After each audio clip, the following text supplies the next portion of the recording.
Click subscribe to get daily Manchester United content from passionate Reds, only on All for United.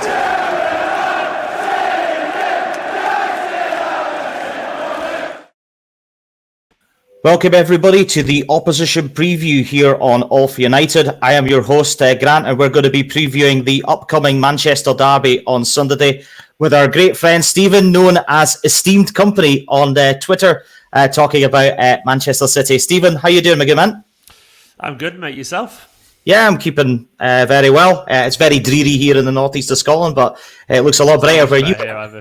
No, it's not. It isn't. It's dreary, rainy as well in the northwest of the UK as well. I thought with the bright background, I thought it was maybe okay. Please remember to like.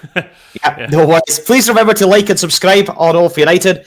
We are live on Facebook, YouTube, Twitter, and for this episode, we are live on YouTube. So do get your comments into the show, and we'll read them out. We have a very short time to get on with the show, so we'll just get on with it. With plenty to talk about, Stephen. And as a Manchester City fan, obviously, it's been a much better season for you guys than it has been for ourselves.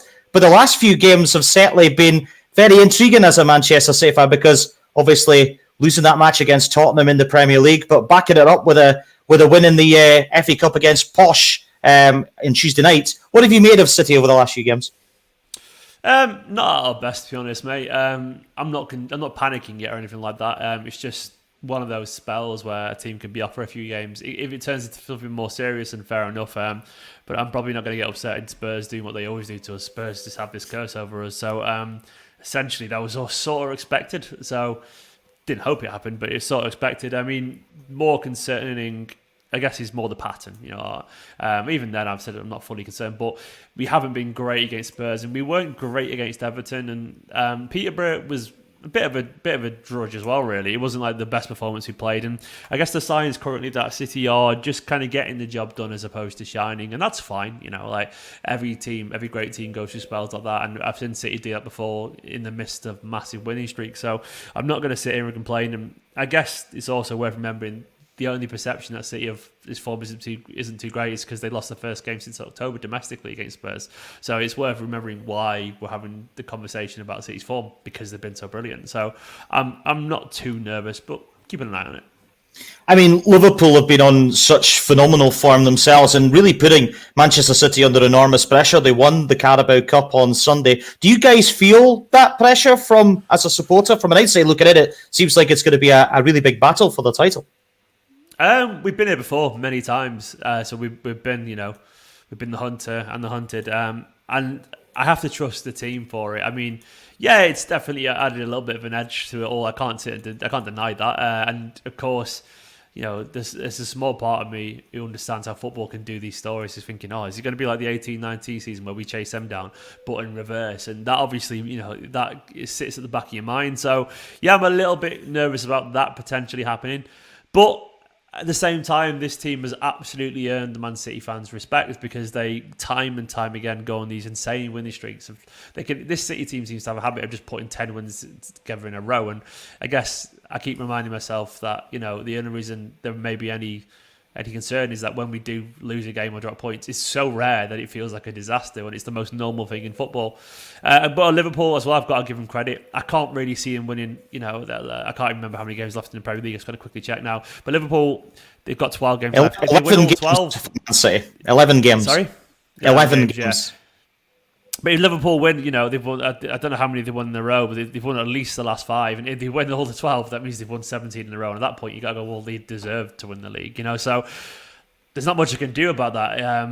So I guess I'm relaxed because I don't think they are going to win that many. I think they'll drop some points to somewhere, and I think City will probably find another winning streak as well. I don't know what's going to happen, but it's kind of fun, so I'll enjoy it.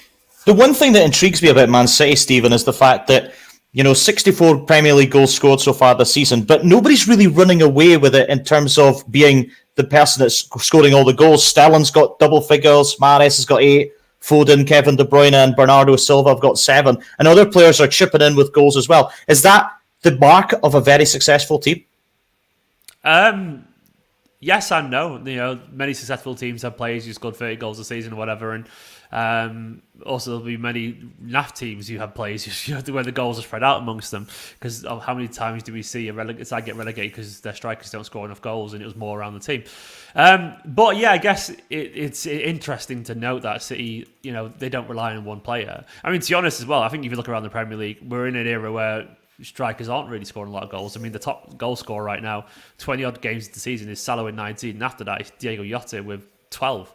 12 goals. He's the second leading goal scorer in a season where 26 games have been played for Liverpool. That's not normal, Like, where's all the strikers gone that used to get 20 plus? You used to get even like Darren Bent getting 20 goals, So it's just, I guess the point I'm making is that we're not in an era of great goal scorers. There's one or two around, but we're usually probably more in an era of teams that collectively spread it out because football's changed a little bit. I've been chatting about United this derby a few times today, and I pointed out that Mahrez's goal record is the same, if not slightly better, than Cristiano Ronaldo's this season, and that shows you exactly where the game is at. Mahrez has got 19 goals in 32 games, Ronaldo 20 in 34. So it doesn't, it shows you don't really need a great goal scorer to be successful. Absolutely, and one thing on the other side of the fence is that City have only conceded 17 goals. I mean, phenomenally, they've been excellent defensively, haven't they? Yeah, I mean, we've always been built on. Well, that's the idea, to be built on a solid foundation, and obviously everyone knows that the way City defend is to not let you have the ball. That's what Guardiola does, and we're very blessed with a plethora of great defenders. In many other teams, John Stones would be the main man, and he's trying to get into the team ahead of Diaz and Laporte, and in many other teams, Ake would probably be the main man, and he's trying to get in ahead of the other three. And of course, as well, Kyle Walker, in my opinion, is the best one-on-one defender in world football. I think he's just, he's everything that United fans want Wan-Bissaka is. So I think Kyle Walker's a freak. I'd never seen Kylian Mbappe not try and take someone on before. And that's what Walker does. So I guess the defense is good. It's got better. We had a couple of years where it was a little bit ropey. Of course, Rodri's now adapted to the Premier League and he looks absolutely fantastic. But with City, and everyone knows, front line is the first line of defence, and we press, we work, and that's why we're so good. It's going to be such an intriguing Manchester derby, and obviously the game in November. City won the game at Old Trafford and didn't get out of second gear. Pep Guardiola never made a substitution in the game.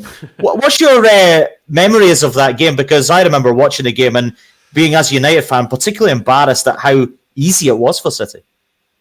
It was almost too easy. And what I mean by that is I was almost like, I don't know, it was like a lullaby, man. Like, he felt sleepy afterwards because it was such an easy game. Like, honestly, and I'm not even just trying to be top blue with saying this, but it was so one-sided. It was a schooling. It was, I don't think United even really had a shot. That's what it felt like anyway. And I was amazed at the levels between the two sides that day. Obviously, United are a different team now. They've literally, changed the manager and so on. The style's changed a little bit. But that day, that was an embarrassing day for United. And that's not me as a City fan saying it. It was just genuinely true. The gap had never looked really bigger between the two sides. And there's been games where City have scored more goals against United than that, but still looked closer than they did that day. And that was a 2-0 drubbing. And I enjoyed it, but I couldn't quite believe how easy it was. And if anything, after about 20 minutes of the game, the edge was gone. City were already absolutely in control of it. And there was more or less no worry at all that the result was going City's way. And I'd take that again. I really would. It's certainly intriguing to see where this game lies in City's season, because you're still very much in the Champions League. You're still in the FA Cup after winning in midweek. What is the benchmark for Manchester City this season? Is it simply getting back the title from Liverpool? Getting back the title from Liverpool? No, continue on, I meant. Sorry. We are. Like, they want it from us. Defending the title and stopping it from Liverpool, I meant. No, the benchmark is always win the league. I'm still in COVID time, sorry. Yeah, no, it's fine, man. I'm not having that. No, the benchmark, of course, is always win the league domestically. That's always my first aim. I must admit, I am ready for us to win the Champions League. And what I mean by that is, like, I always genuinely say I want the league first. And I do, because I want to be able to say when we win it, we are the best team in Europe. And I don't think you can always claim that if you're nowhere near the top. And there's been, like, for example, Chelsea aren't the best team in Europe. I'm sorry, they're just not. They had a great cup run. It's the way that Greece weren't the best team in Europe when they won the Euros and so on. And they had the best run in that competition, and they deserved it that year. But they weren't the best team in Europe. I'm sorry, Chelsea fans, are you watching? I mean, I think the league table shows that really, and I think the struggles this season show it. So I guess I've always wanted to win the Champions League when I categorically can say City are. And I feel like if we didn't win it this year, the league, and we won the Champions League, I would be able to point to a body of work with trophies and success and points. And if Liverpool just about picked us, I could go, yeah, but I still feel like I could confidently claim City are. So I guess City are the best team in Europe. So I guess this year I am ready for that. I mean, I would be devastated if we didn't win the league, but if we did win the Champions League, it would swallow. It'd be easier to swallow, that, and also it would take over. So I want the league always for that reason. I genuinely do, mainly also because I am old enough to not be bored of City winning trophies. I will absolutely take any trophy I can get because I love it. I always will do. But yeah, people will always mention the Champions League. So while that hangs over us, of course I want to win it. I guess I'm just used to the fact that Liverpool and Man City are winning everything at the moment, and I maybe got my years mixed up earlier on, so I do apologise about that. But it's an intriguing game, this, because United have won the last two meetings, I should say, at the Etihad. The last three games in this derby have been won by the away team. Why do you put that down to? I mean, United obviously were unbeaten over City at the Etihad under Ole Gunnar Solskjaer. It's an intriguing matchup, this. Football, isn't it? Genuinely, I think Guardiola sometimes, everyone has their own little Achilles heel, they're a kryptonite and so on. And, Spurs have been it for City. Solskjaer had a way. I mean, ultimately, those games didn't really mean anything to City. So we did win the ones we wanted to win, like in the semi-finals and so on, the Carabao. Of course, it would have been nice to win the league that time when, you beat us. That was the most painful week in Manchester City's history, probably. That and the Spurs game in the same way. Or was it the Liverpool game? Either way, it was awful. Champions League exit and that. It was horrible. But I don't know, like, Solskjaer, actually, what I kind of sort of do know, the way that United was set up back then is different to how United set up now for what it's worth. But like Spurs and like Leicester, who caused us problems, you were very counter-attacking against us and pace on the break. And one particular one, we had Angelino at left back, and he just could not deal with the Dan James, weirdly, because obviously he was built to play in the counter and people like that. You've got pace, and you had a lot of players who are willing to just run into the channels behind the fullbacks when City were pushing forward. Thankfully, City are better defensively now than they were then. We're a lot more solid unit, and Cancelo's grown to the left back role. Diaz has come in and absolutely revolutionised the way City defend.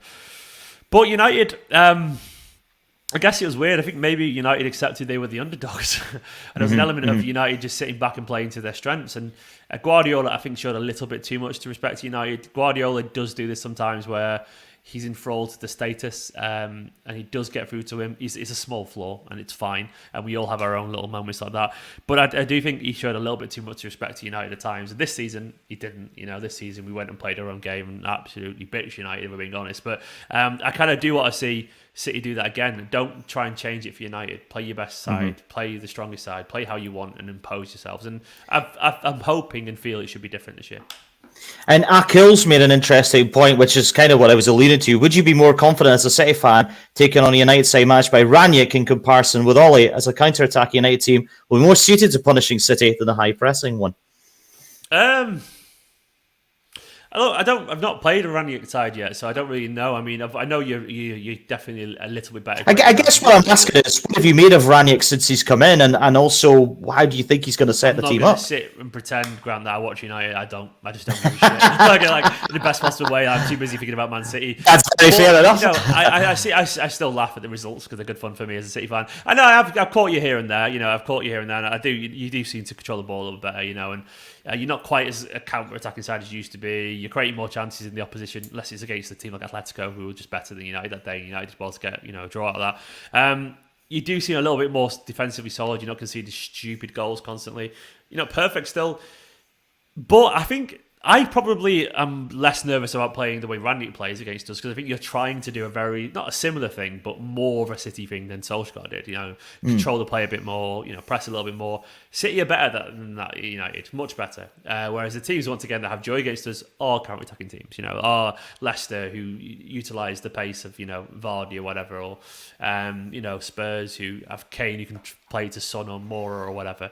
Or, once again, United in the past, Pogba finding Rashford in the channels, or, Dan James, something like that. So I do think this style is it's not a City, but it's kind of City Klopp light, somewhere between them. And I think that's easy for City to play against, in theory anyway. I don't know until we do it, and there's always a chance that Rangnick might just sit back and defend. Like his team might be a little bit more cautious because it's City. So until we know, it's hard to say. But I can't say I'm particularly fearful. I'm respectful, and in terms of they could do it, be us. But I don't think anything's changed enough for me to fear United right now. There's always a chance they can win. I'm not stupid, but I wouldn't say like, oh god, they look different. Look like a different proposition under Rangnick. It's more. Even though the performances have changed, the results seem sort of more of the same from the outside in beginning. I think Ben Josh has made a good point here and says it's an absolute must-win for United and City, so it's going to be an interesting game. And I absolutely agree with that, because United need to win to get into the top four, and City need to win to keep the pressure on, because Liverpool obviously playing against West Ham on the Saturday evening. They could close the gap at the top, so it's going to be very, very intriguing that as well. Obviously, one thing that really interests me against Man City is this sort of theme that people are going about in the media about Pep Roulette, about who's going to play, the interactions that's going to work out. But it feels to me now there's a little bit more of a structure about City. Grealish is finding some form, Foden's finding some form. Would you agree with that? That's mainly because last couple of games Guardiola's mixed up a little bit against Spurs and Everton. He put Bernardo on the right away from midfield. He put Gundogan back in. He was sitting a little bit deeper alongside Rodri. But essentially, we've done that false eight thing for a few years now, with two attacking midfielders ahead of the holding midfielder. But Gundogan was suddenly a little bit deeper. It was just De Bruyne. Just De Bruyne as the attacking midfielder, and he's not the best at ball retention in general. So we gave the ball a little bit, gave the ball away softly against Everton and Spurs. But I do think I think Guardiola will, despite the changes recently, I think he will go back to what we know. I think I probably even know what the team might even be. It'll be Cancelo, Laporte, Diaz, Walker, Ederson, Rodri will come back in. I think it'll be Bernardo and De Bruyne, and then I think we'll see Grealish. Well, I don't know. I mean, he's still up front. Foden, Grealish, Mahrez, Sterling. So it'll be three of those four. It could be Jesus because he's a work rate as well. But I think Guardiola will go back to roughly what everyone expects from Man City. It could be that De Bruyne plays as a false nine, and Gundogan's alongside Bernardo Silva. It's hard. It's hard in a nice way for us because we obviously got a lot of players who deserve to be in the team. That's counting my blessings there. But it's hard to predict. I guess is what I will say. It's hard to predict the team. But I do think the tinkerings that have been, very obvious in the last few games, City will disappear, and I think we'll go back to something that we know. As I said at the top of the show, Manchester City have not beaten Manchester United at the Etihad since 2018. Is that something that Guardiola will want to get the monkey off the back with? Yeah, of course he will, and he'll be aware of that. The only good thing about things like that is they're there to be broken, and that the longer something like that goes on, the more likely it is to end. And that's like, if I remember this season, everyone was like, when we got to play Chelsea, everyone was like, oh, Chelsea beat us the last 3 games in a row, I'm dead nervous. And that had the exact opposite effect on me. I was like, you forget that these are highly successful winners. These are the kind of players that they are where they are because they do not like losing to teams. They do not forget these things. And all successful people are like that. They like to prove people wrong. And sure enough, City beat Chelsea both times this season, have been fantastic, because they had something to prove against Chelsea after beating them in the Champions League final and FA Cup semi-final, and they beat us in the league at one point. So the longer that United go on and beat us at the Etihad, the more likely it is, just by logic and by sheer will, that it'll turn around. So I expect to see a City side that know that they've been beaten, but not in a negative way. Know that they've been beaten, they've got something to prove, because they won't like it losing at the Etihad. So one of them was, of course, a dead rubber, in the Carabao. But ultimately, and one was when we were about to win the league anyway, so it kind of didn't matter. But ultimately, that hurts to winners, and winners, sure, they find a way to turn it around. In terms of the United team, do you fear anybody in that squad that's going to hurt City? No. I knew that was coming. Yes and no, I don't fear anyone, mainly because I don't think anyone's warranted. Of course, I do. I do know this. I guess I do. There's players that can do something against City. Of course, there is. And there's players that I respect, and the small part of me, I guess, I fear them for who they are, not what they currently are. If that makes sense. I don't fear United's current form. I don't. Ronaldo's goals are dried up, but do I fear that Ronaldo could turn around and score a goal because he nearly came close to signing for City and it's written in the stars? Yeah. Do I fear that Sancho could have his best game in this United shirt so far because he's a former Manchester City player? Obviously, football does that every now and then. But right now, the United have got some good players, but they're not playing at a level where if City turn up, obviously that's the big caveat, that City should be fearful. Cautious, of course, but fearful. Scared's not really the right word for it, I would say. I'm not scared of United. I respect that they've got some good players, but, I guess what I'm saying is if City turn up and play anywhere near the best, City are winning. I don't think United could play at the very best, but if City just turn up and play good, City is still winning right now, and I really believe that's people true. would accept that as well. Yeah, and that's what I mean. So ultimately, if City lose, it's because we haven't played well enough, not because United have played great. And I think that's probably a fair summation because City right now are a better side than Man United, and we're a better coach side, and we have the quality. So, fear, yes and no, basically. Stephen, I know you're a very busy guy and I know you've got to go very shortly, but just before we wrap this short live up, give us a score prediction for the game on Sunday. I can go for a few more minutes, by the way, man. But I'm hoping, as a City fan, that we see a reverse of what we saw at Old Trafford. I'm expecting it to be very similar. I'm expecting City to use this game as a springboard for the rest of the season. Because as I said, a few times during this video, City's form has dipped a little bit. We aren't on the same side as we were about a month ago. This temporary football does that. No human can go to work and be perfect for several months on end. You're going to have spells or days where your head is in a different place. But it doesn't look for a lack of effort. The City players, they can tell they still buy into everything. There's no dissent or disharmony or anything like that. But we haven't been playing well, and football can change literally one game. So I'm expecting the players to be really up for this for all the reasons we mentioned, given United's record, given the form hasn't been great. This player's coming back into the side that'll have something to prove, like Grealish and so on. I reckon City are going to control this game the way they did, and I reckon it'll be 2-0 Man City. I'm expecting it to be just a very, very similar game of football. I wouldn't be surprised if United come out a little bit of energy, but ultimately City will start to control the game, and I'm hoping it'll be very similar. Different, but similar.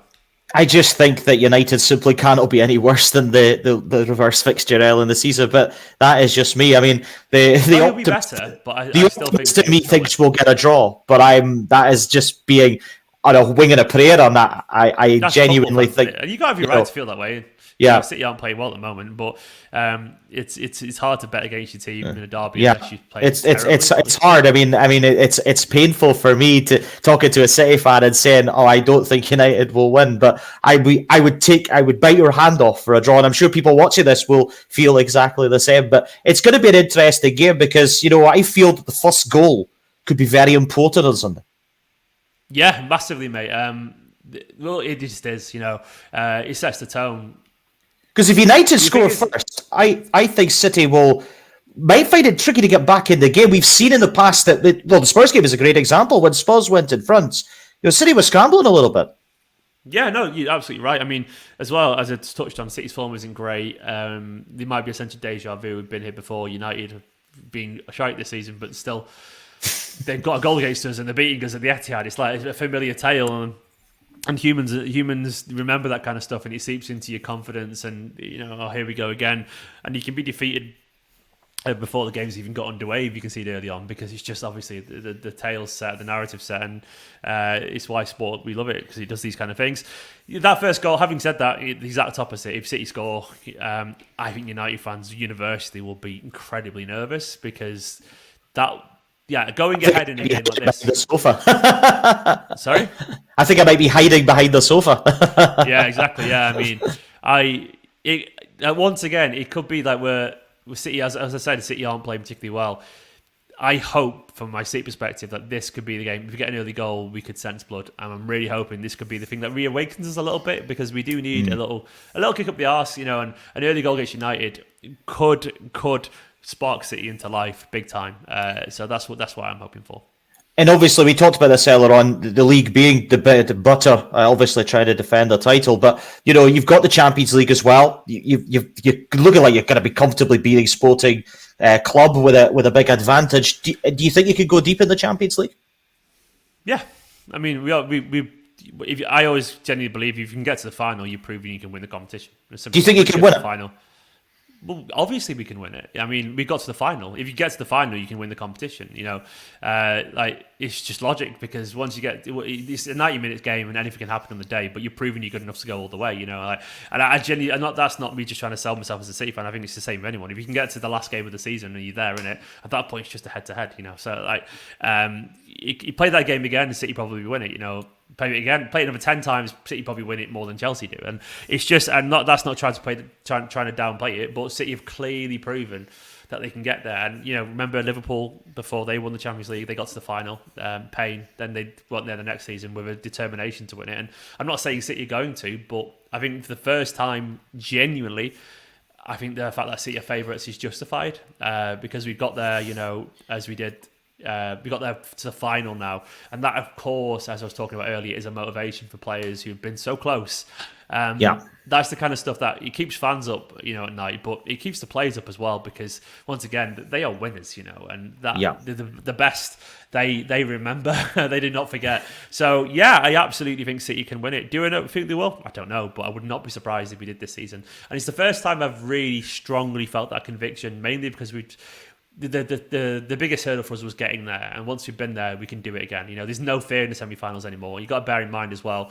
We've had PSG in the group stage this season. We got past Real Madrid and PSG to get there last year. Sorry, not PSG last year. No, Dortmund and PSG last year, but we beat Real Madrid as well in the knockouts, and we've got to the point now where we do beat big teams and we do beat rivals in the knockouts, and that's not even a challenge for us anymore. So. It's a challenge, of course, but what I mean, we've proven it's not impossible. We've proven we can do it. So once you've got to overcome those mental hurdles, that's all that holds you back. And then, of course, there's a little bit of luck that's needed. You have to turn up on the day. But we've been learning in the Champions League. And, United fans know you have to learn as well. Ferguson took a while to learn to get there, and then you have to wait another 10 years for another, 9 years. So it's not easy to win the Champions League. It really isn't. I do think the first is the hardest. After that, it comes a lot easier. Mm-hmm. Some other predictions from other people tuning in. Somebody says 2-1 City, unfortunately. Ben Josh says 2-0 City if Ronaldo starts, I think. And Somerville thinks 3-0 City with Ronaldo. Very quickly on Ronaldo, Stephen, what have you made of his out of form Cristiano Ronaldo? As a City fan, I love it. I think he just goes to show you how much every single player is absolutely enthralled to the team. Largely, like it doesn't matter who you are. If the team isn't playing well, there's a very good chance you're gonna get dragged down into it as well. And this is Ronaldo, though. He is 37, man. Like the idea that at some point this wasn't going to catch up with him was always a little bit churlish, in my opinion. I mean, he's obviously Rangnick and all that kind of stuff, but I don't know if it's that. It might be. There's probably an element of that. It's probably mainly the fact that United aren't playing well, and it can affect even the toughest. It's rare that you have a team that's indifferent and one standout player in it. You got one who's doing all right usually, but you never have like that guy's having an incredible season for that average team. It just doesn't happen. You have good seasons, don't get me wrong, but and there's a reason for that, mainly just because people play football, and you're only the product of your environment, and it doesn't matter how good you are, eventually you will slightly get dragged down into the maelstrom a little bit, and Ronaldo has done that. And I think it was always likely that if United were having a great season, Ronaldo would get sulky, because that's who Ronaldo is. He's a narcissist, he absolutely cares about his perception of him. I can't stand the guy for what it's worth, sorry United fan. But I'm not surprised. I said at the start of the season that he'll score some goals, and I wouldn't be surprised if, come mid-season, he's throwing tantrums, and this is sort of what's happened. And I think, to be honest, so far I wouldn't say he's been worth the hassle for United. I mean, his record is decent, 20 and 34, but he's definitely not worth the God knows how much money he's on, and the soap opera he's bought around him. In my personal opinion, United fans may feel different, but I feel like he's not getting what you want from him so far. Mm-hmm. As a United fan, I find it hard to disagree with anything you just said there on Ronaldo, but that's just my personal opinion. It's not worth everything that you pay for Ronaldo and everything else. Cavani, if you played him every game, would probably get the same amount, and he's an awful lot less controversial. Mm-hmm. Now, you, Stephen, are very much a part of your Twitch and I think it's YouTube, Esteemed Kompany. Just give us a little bit of a flavour as to what you do. This, basically, man, I just chat about City all the time. City fan channel for a few years now, chatting about Man City, and daily videos over there. And of course, there'll be plenty more about the derby as well coming up. I think you have a tremendous Twitter handle. I've not seen many better Twitter handles out there, so just want to say well played to you on that one. Thank you, cheers, man. Thank you. Stephen, it's been great to have you on Off United, and thanks to everybody who has tuned in. Please remember to like and subscribe. Let's hope that Stephen is totally wrong about the Manchester derby. Let's hope that my prediction of 1-1 is better, more positive. I probably lost the plot more than many people are predicting. It's certainly going to be an intriguing game on Sunday. As I said, you can follow Stephen at Esteemed Kompany on Twitter. If you want to follow all Manchester City content, obviously you want to follow United as well. So, it's always good to see the other side of the coin as well as ourselves as well. But you can follow us, as always, as I said there, on Off United. On Facebook, Twitter, YouTube, Instagram, and other social media platforms. For me and Stephen, thanks very much for tuning in to this rival fan preview, the opposition preview for the Manchester derby. And until next time, it's bye-bye for now.